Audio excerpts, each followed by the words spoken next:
नमस्कार। आने वाले एग्ज़ाम के लिए बहुत इंपॉर्टेंट टॉपिक है वन सर्वेक्षण। देखिए, भारतीय वन सर्वेक्षण रिपोर्ट 2021 जिसको Indian survey of forest report ISFR भी कहते हैं। देखिए, भारतीय वन पर्यावरण एवं जलवायु परिवर्तन मंत्रालय के तहत FSI forest survey of India one सर्वेक्षण, भारतीय वन सर्वेक्षण के द्वारा हर 2 वर्ष में यह रिपोर्ट पेश किया जाता है। पिछले बार 2019 में पेश किया गया था, इस बार 2021 में। ध्यान सुनिए, पिछले बार जो वन का आवरण था, इस बार जो वन का आवरण है पिछले बार से 1540 किलोमीटर स्क्वायर ज़्यादा हो गया। प्रतिशत में बोलेगा तो कहिएगा 0.22%। ये थोड़ा सा डाटा तो पहले याद कर लीजिए। ये वृद्धि है 2019 की तुलना में 2021 के रिपोर्ट में 1540 किलोमीटर स्क्वायर की वृद्धि दर्ज की गई और प्रतिशत में 0.22% की वृद्धि हुई। अब ध्यान सुनिए, पहली बार यह रिपोर्ट 1987 में जारी किया गया था। पहली बार यह रिपोर्ट 1987 में जारी किया गया था, जिसके तहत या जिसके बेसिस पर राजीव गांधी की सरकार 1988 में लाई थी राष्ट्रीय वन नीति। देखिए, ये इंपॉर्टेंट है, इसको ध्यान रखेंगे। राष्ट्रीय वन नीति, नेशनल फॉरेस्ट पॉलिसी, राष्ट्रीय वन नीति 1988 में आया था, जिसके तहत यह कहा गया था कि भारत के कम से कम 33% भूभाग पर वन होना चाहिए। भूभाग पर वन होना चाहिए, ध्यान रखेंगे। 33% भूभाग पर, यह मिनिमम है, 33% पर होना चाहिए। लेकिन 2021 की जो रिपोर्ट है इसमें भी 24.62, बड़ा बेजोड़ है जी, याद करना, तुम टेंशन नहीं लेना। देखो 2, 2, 4, 2, 6 और फिर 2, 2, 2, 4, 2, 6 और फिर 2, इतना ही प्रतिशत भूभाग पर अभी भी वन है। जानते हैं, ये वन भी तब है जब वन को भी 2 कैटेगरी में बांट दिए। एक तो जब वन का जहां तक वन का क्षेत्र है उसको वन आवरण कहते हैं। वन जहां तक ऑक्यूपाई करेगा उसको वन आवरण कहेंगे। और एक है वृक्षावरण। आप देखे होंगे सड़क के किनारे वृक्ष लगा देता है, सड़क के किनारे वृक्ष लगा दिया और कहेगा कि इस वृक्ष का जितना छाया बनता है इसको वृक्षावरण कहेंगे, इस क्षेत्रफल को वृक्षावरण कहेंगे। ये दोनों मिला के भारत में 2, 4, 6, 2 पॉइंट लगा देंगे 2 अंक के बाद, 2, 4, 6, 2 अंक के बाद पॉइंट। इतना ही प्रतिशत भूभाग पर वन है, जबकि 1988 की राष्ट्रीय वन नीति कहती है कि लगभग 33% भूभाग पर वन होना चाहिए। वनावरण की बात करें, ध्यान सुनिएगा, वनावरण की बात करें तो भारत में 2021 के रिपोर्ट, ये रिपोर्ट जो है, ये रिपोर्ट रिसोर्ट सेट 2 उपग्रह के द्वारा लिया गया है, तो बहुत एक्यूरेट रिपोर्ट है। पहली बार इस उपग्रह के द्वारा भारत का वृक्षावरण और वनावरण देखा गया। अच्छा सुनिए, वन को भी हम लोग, वनावरण को भी 3 भाग में बांटते हैं। यानी हमारे यहाँ वन की भी 3 कैटेगरी है, 3 कैटेगरी में वन है। एक को कहते हैं VDF, एक को कहते हैं MDF और एक को कहते हैं OF। घबराना ना है, बहुत आसान है। देखिए, वेरी डेंस फॉरेस्ट, अति सघन वन। खुद से बोलो, मीडियम डेंस फॉरेस्ट, मध्यम सघन वन। और इसको ओपन फॉरेस्ट कहते हैं, खुला वन। 3 तरह के वन हो गए, अति सघन वन, मध्यम सघन वन और खुला वन। 3 तरह के वन हो गए। वन को भी 3 तरह में बांटा गया। देखिए, पूरा वनावरण को 2 कैटेगरी में, वन आवरण और वृक्ष आवरण। वृक्ष का जितना आवरण है उसको वृक्षावरण और वन का जितना आवरण है उसको वनावरण कहेंगे। वन भी 3 प्रकार से बांट दिए, अति सघन वन, मध्यम सघन वन और खुला वन। अति सघन वन, मध्यम सघन वन और खुला वन। ध्यान से देखिएगा, अति सघन वन, जो जिस राज्य में सबसे ज़्यादा अति सघन वन है वो हम लोगों को याद करना होगा। बहुत आसान है याद करना। राज्य में सबसे ज़्यादा अति सघन वन, अरुणा, बोलो ना, अरुणा अरुणा मतलब अरुणाचल प्रदेश, मध्य प्रदेश, अरुणा मध्या। तो सर वन तो एकदम याद हो गया। वनावरण सबसे ज़्यादा अति सघन वन कहाँ है? अरुणाचल प्रदेश। मध्यम सघन वन मध्य प्रदेश, खुला वन मध्य प्रदेश। अब हम लोग बात करते हैं 2021 के रिपोर्ट की। ध्यान सुनिए, ये 2021 के रिपोर्ट के अनुसार ही है। सबसे ज़्यादा अति सघन वन अरुणाचल प्रदेश, मध्यम सघन वन मध्य प्रदेश, और मौसम मध्य प्रदेश, और ये भी खुला वन भी मध्य प्रदेश। वनावरण और वृक्षावरण की बात कर लेते हैं। ध्यान से देखिए, यहाँ पे 2 क्वेश्चन इंपॉर्टेंट बन जाता है, क्योंकि बीपीएससी में अक्सर फैक्ट पे सवाल पूछेगा, इसलिए 2 क्वेश्चन इंपॉर्टेंट बन जाता है। एक तो क्षेत्रफल के अनुसार भारत में वन याद करना एकदम सरल।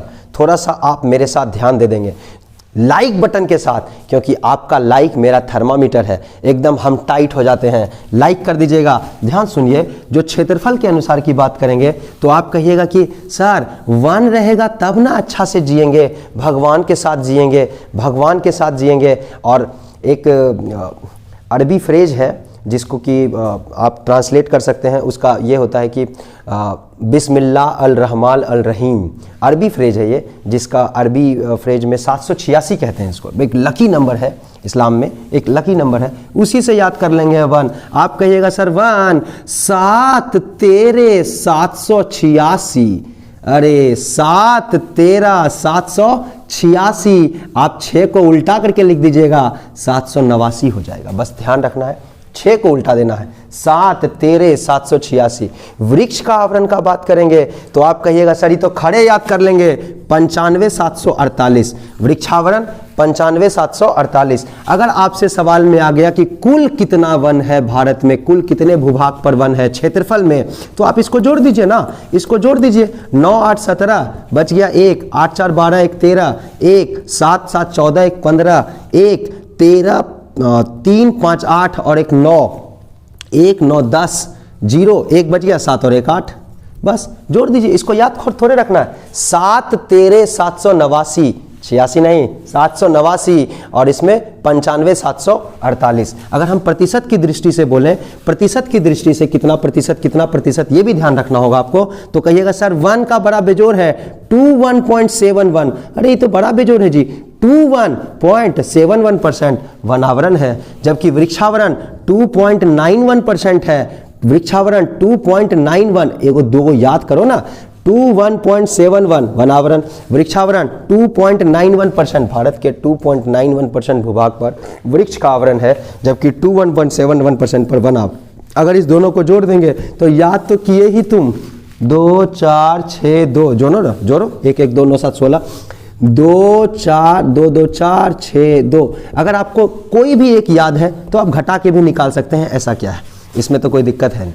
तो ये फैक्ट थोड़ा इंपॉर्टेंट हो जाता है। वनावरण कहिएगा 7 तेरे 786, 6 को उल्टा करके लिख देना। वृक्षावरण कहिएगा 95,748, दोनों को जोड़ देंगे कुल आ जाएगा। यहाँ पे प्रतिशत की बात करें तो भारत के कितने परसेंट भूभाग पर वन का आवरण है 21.71 और वृक्ष का आवरण 2.91। और अगर हम बात करें कि कुल कितना है तो 24.62, 2 2 4 2 6 2, बड़ा शानदार है। और दोनों के बाद दशमलव भी लगा देना है।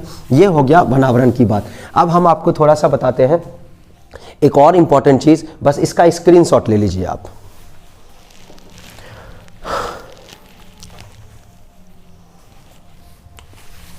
लिख लिए होंगे, क्लियर हो रहा है ना सबका? मुझे लगता है कि सबका क्लियर होगा, एकदम कोई दिक्कत नहीं है।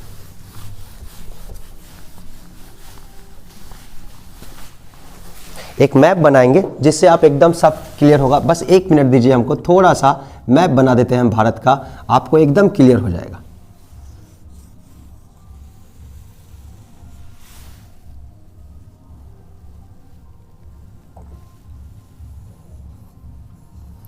थोड़ा सा रफ मैप बना देते हैं जल्दी में, थोड़ा सा आप कोऑपरेट करेंगे।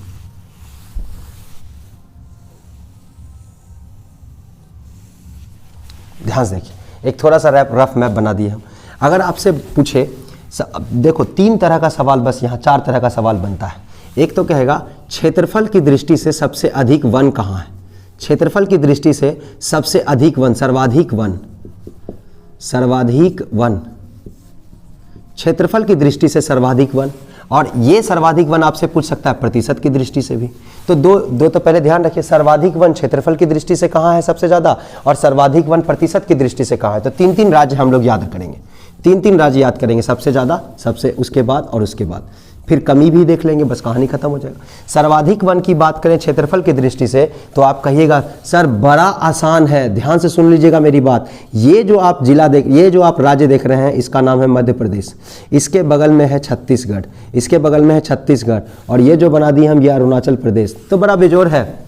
मेरे साथ बोलिएगा, क्षेत्रफल की दृष्टि से सर्वाधिक वन मध्य अरुणा छत्तीस, मध्य अरुणा छत्तीस, मध्य मैप पे देखेंगे, मध्य अरुणा छत्तीस, मध्य अरुणा छत्तीस। क्षेत्रफल की दृष्टि से सबसे सर्वाधिक वन मध्य अरुणा छत्तीस, याद हो गया होगा, मध्य अरुणा छत्तीस। प्रतिशत की दृष्टि से सर्वाधिक वन की बात करें तो कहिएगा सर आबो प्लेनेट पढ़ रहे हैं तो एक ऐसे नहीं आएगा। ये देखिए मिजोरम, ये देखिए अरुणा, और यहाँ जो आ गया इसी को मेघालय कहते हैं। इसको क्या बोलते हैं? मेघालय। तो बड़ा बेजोड़ है सर, ए लिख देना है पूर्वोत्तर राज्य में, मिजो अरुणा मेघा, मिजो अरुणा मेघा। बोलो एक बार, मिजो अरुणा मेघा, मिजो अरुणा मेघा, यानी कि मिजोरम, अरुणाचल प्रदेश और मेघालय लिख ही देते हैं हम तो, मेघालय एक बार लिख देते हैं, इसमें क्या दिक्कत है बताइए। मिजो अरुणा मेघा, मिजो अरुणा मेघा, मिजो अरुणा मेघा प्रतिशत की दृष्टि से। तो सर्वाधिक वन एकदम क्लियर है, मेरे सभी दोस्तों का क्लियर होगा। लाइक बटन के साथ मेरे साथ जुड़ जाइए,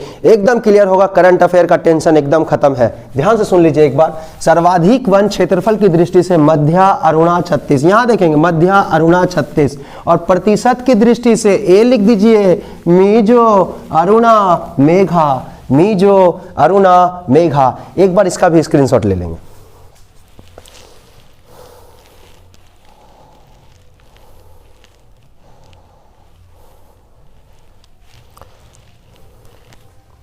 अब आपको एक सवाल यहां पे आता है कि सबसे वन कम कहां है, सबसे कम वन कहां है, सर्वाधिक कम वन, या सर्वाधिक बोल रहे हैं, सबसे कम वन, सबसे कम वन कहां है, सबसे कम वन क्षेत्रफल की दृष्टि से। ध्यान सुनिएगा, सबसे कम वन क्षेत्रफल की दृष्टि से, सबसे कम वन तो बड़ा बेजोड़ है जी, मेरे साथ बोलो ना, हरिया पंजू, अरे तो बड़ा बेजोड़ है, हरिया पंजू गोवा, ओहो, हरिया पंजू गोवा, हरियाणा, पंजू मना पंजाब और गोवा, बस ये तीन है जिसमें क्षेत्रफल की दृष्टि से सबसे कम वन हरियाणा में, उसके बाद पंजाब में, उसके बाद गोवा में। एक बार बोलिए, हरिया पंजू गोवा, हरिया पंजू गोवा। क्षेत्रफल की दृष्टि से सर्वाधिक वन मध्य अरुणा छत्तीस, कम वन हरिया पंजू गोवा।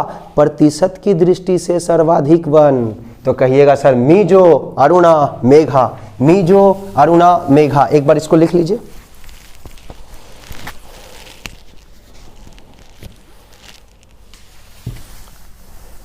अब बस आपको एक चीज पढ़ना होगा कि सर्वाधिक वृद्धि करने वाले कौन से राज्य हैं। वन के क्षेत्रफल में सर्वाधिक वृद्धि किन राज्यों में हुई है और सर्वाधिक कमी किन राज्यों में हुई है, बस इतना ध्यान से समझेंगे। सर्वाधिक कमी, और एक थोड़ा सा 10 मिनट का वीडियो हम बना देंगे बिहार के वन सर्वेक्षण पे भी, तो उसका एकदम टेंशन क्लियर हो जाएगा आपका। बीपीएससी अभी है, दरोगा में भी ये क्वेश्चन कतई फायदेमंद है। ध्यान से देखिए, सर्वाधिक वृद्धि वाला जो राज्य है इसको याद करना एकदम आसान है। आप कहिएगा सर सबसे ज्यादा वृद्धि, ओहो सबसे ज्यादा वृद्धि तो एकदम हमको याद है सर, वृद्धि के सर वन के क्षेत्र में वृद्धि हुआ, ओहो आंध्रा तेल लगा के उड़ गया, और इससे ज्यादा तो कुछ हो ही नहीं सकता है। आप कहिएगा सर आंध्रा, आंध्र प्रदेश, तेल लगा के तेलंगाना, उड़ गया उड़ीसा, बस हो गया सर। सर्वाधिक वृद्धि तो आंध्रा तेल लगा के उड़ गया, इतना न वन में वृद्धि कर लिया कि आंध्र प्रदेश, या अरुणाचल प्रदेश नहीं, अरुणाचल प्रदेश में ARP लिख देंगे हम, आंध्रा तेल लगा के उड़ गया, अरे आंध्रा तेल लगा के उड़ गया, आंध्र प्रदेश, तेलंगाना, उड़ीसा, इन राज्यों में सर्वाधिक वृद्धि हुई है, इन राज्यों में सर्वाधिक वृद्धि हुई है। अगर हम बात करें सर्वाधिक कमी की दोस्तों, सर्वाधिक कमी तो सबसे ज्यादा कमी अरुणाचल प्रदेश ने किया है, सबसे ज़्यादा कमी जो किया हुआ है वो किसने? अरुणाचल प्रदेश ने। तो याद है आपको, सबसे ज़्यादा वृद्धि अंधेरा तेल लगा के उड़ा था आंध्र प्रदेश, सबसे ज़्यादा कमी में सिर्फ आर लगा देना है। और अरुणाचल प्रदेश में कहिएगा कमी सर, अरुणा भागा मणि को लेके नाग के लिए। अरे ये तो बड़ा बेजोड़ है जी। अरुणा मणि के लिए नाग के पीछे भागा है, अरुणा मणि के लिए नाग के पीछे भागा है। तो अरुणाचल प्रदेश के नीचे है, अरुणाचल प्रदेश के नीचे है, ध्यान रखिएगा, नागालैंड, और नागालैंड के साथ है मणिपुर। एकदम लाइन से है, अगर आपको याद नहीं भी रखना ट्रिक से तो डायरेक्ट मैप पे याद रखिए ना, डायरेक्ट मैप पे याद रखिए। ये देखिए यहाँ पे आपका आ जाएगा नागालैंड और यहाँ पे आ जाएगा मणिपुर, नागालैंड मणिपुर, एकदम डायरेक्ट याद है सर, डायरेक्ट याद है। अरुणाचल प्रदेश, नागालैंड, मणिपुर, अरुणाचल प्रदेश, नागालैंड, मणिपुर, अरुणाचल प्रदेश, नागालैंड और मणिपुर। सर्वाधिक कमी करने में अरुणाचल प्रदेश, नागालैंड, मणिपुर, अरुणाचल प्रदेश, नागालैंड, मणिपुर। सर्वाधिक वृद्धि करने में अंधेरा तेल लगा के उड़ गया, आंध्र प्रदेश, तेलंगाना और उड़ीसा। एकदम आपको याद हो गया होगा, एकदम हमको लगता है एकदम क्लियर है ना सबका, सब क्लियर हो गया सर। मैप पे एकदम सारा चीज आपने देख लिया। ध्यान सुनिए, अब एक छोटा सा टॉपिक इसमें बच जाता है जिसको, अच्छा सबसे बताइए सबसे ज्यादा वन कहाँ है, जल्दी बताइए। सबसे ज्यादा वन की बात करें तो आप कहेंगे सर 3 तरह का तो वन है सर, VDF, MDF और OF। बताइए VDF, MDF, OF। VDF सबसे ज्यादा कहाँ? तो कहेंगे सर VDF अरुणा मध्या। सर इसका तो बड़ा बेजोड़ शुरू में बताए थे, अरुणा मध्या। अब ध्यान सुनिए, वन तो एकदम क्लियर है, एक वन और है जो थोड़ा सा आदमी छोड़ देता है, लेकिन छोड़ेंगे नहीं, हम लोग सारा करेंगे, कंप्लीट करेंगे, ये बात आप ध्यान रखिएगा। एक होता है मैंग्रोव वन, इसको सुंदरी वृक्ष भी कहते हैं, मैंग्रोव वन। अच्छा एक क्वेश्चन और भी पूछ सकता है वन स्थिति रिपोर्ट में थोड़ा सा, कि सबसे ज्यादा किस केंद्र शासित प्रदेश में वन है? तो केंद्र शासित प्रदेश देखिए यहाँ पे लक्षद्वीप है, केंद्र शासित प्रदेश लक्षद्वीप, यूनियन टेरिटरी, और यहाँ पे है अंडमान निकोबार द्वीप समूह, अंडमान निकोबार द्वीप समूह। ध्यान सुनिएगा, अंडमान निकोबार। सबसे ज्यादा वन केंद्र शासित प्रदेश में लक्षद्वीप और 2 नंबर पे अंडमान निकोबार। ये भी थोड़ा सा ध्यान रखेंगे कि केंद्र शासित प्रदेश की बात करें, यूनियन टेरिटरी की बात करें तो सर्वाधिक वन किस केंद्र शासित प्रदेश में है? तो आप कहेंगे सर्वाधिक वन सर, समझ गए कौन सा? लक्षद्वीप। वन को लगाने का लक्ष्य है सर, और अंडमान एंड निकोबार, ये थोड़ा सा ध्यान रखेंगे। मैंग्रोव वन की बात कर लेते हैं, बस 2 मिनट और मेरे साथ रुक जाइए। मैंग्रोव वन की बात करते हैं। मैंग्रोव वन सलाइन वाटर में, यानी कि लवणीय जल में ही होता है, ये आप जानते होंगे, नहीं तो ज्योग्राफी में आपको हम पढ़ाएंगे, सारा चीज पढ़ाएंगे। ध्यान सुनिए, सबसे ज्यादा मैंग्रोव वन पश्चिम बंगाल के बाद गुजरात, पश्चिम बंगाल के बाद गुजरात। मैंग्रोव वन का मतलब समझ गए कि नहीं? मैंग्रोव वन का मतलब होता है सलाइन वाटर में जो सुंदरी वृक्ष होता है, इसी के नाम पर तो सुंदरवन डेल्टा पड़ा है। ध्यान सुनिएगा, सबसे ज्यादा मैंग्रोव वन कहाँ है? सबसे ज्यादा मैंग्रोव वन है सर पश्चिम बंगाल में। दूसरा 2 नंबर पे मैंग्रोव वन है गुजरात में। ये क्वेश्चन पूछ लेता है, इसलिए एकदम करा ही दिए, इसको छोड़ने से कोई फायदा है नहीं। और 3 नंबर पर अंडमान और निकोबार द्वीप समूह। ये 3 आप ध्यान रखेंगे। सबसे ज्यादा मैंग्रोव वन, भारत में सबसे सर्वाधिक मैंग्रोव वन पाया जाता है पश्चिम बंगाल में। दूसरे नंबर पे सबसे ज्यादा मैंग्रोव वन कहाँ पाया जाता है? गुजरात। बस ई छोड़ यही तो याद रखना है। छोड़ पे पश्चिम बंगाल, गुजरात और अंडमान निकोबार, पश्चिम बंगाल, गुजरात और अंडमान निकोबार। एक सवाल और भी आ सकता है, ये तो सर्वाधिक हो गए, सर्वाधिक कहाँ है? एक सवाल और भी आ सकता है कि मैंग्रोव में वृद्धि कहाँ हुआ है? मैंग्रोव में वृद्धि, इंक्रीज इन मैंग्रोव फॉरेस्ट, सबसे ज्यादा वृद्धि कहाँ हुआ है? मैंग्रोव में सबसे ज्यादा वृद्धि करने में उड़ीसा है। फिर ये तो बड़ा बेजोड़ है सर, OMG, ओ माई गॉड, कहिएगा ओ मैंग्रोव में वृद्धि, OMG, तो जी मत बोलना, OMG मत बोलना, OMK बोल देना। ओ से उड़ीसा, महाराष्ट्र और कर्नाटक, ये सबसे ज्यादा वृद्धि है। हालांकि इसके पूछने के चांसेस कम है, आपको बस ये ध्यान रखना है कि मैंग्रोव वन कहाँ पाया जाता है? पश्चिम बंगाल, गुजरात और अंडमान निकोबार द्वीप समूह। बहुत बहुत धन्यवाद, आपने मुझे सुना। Thank you.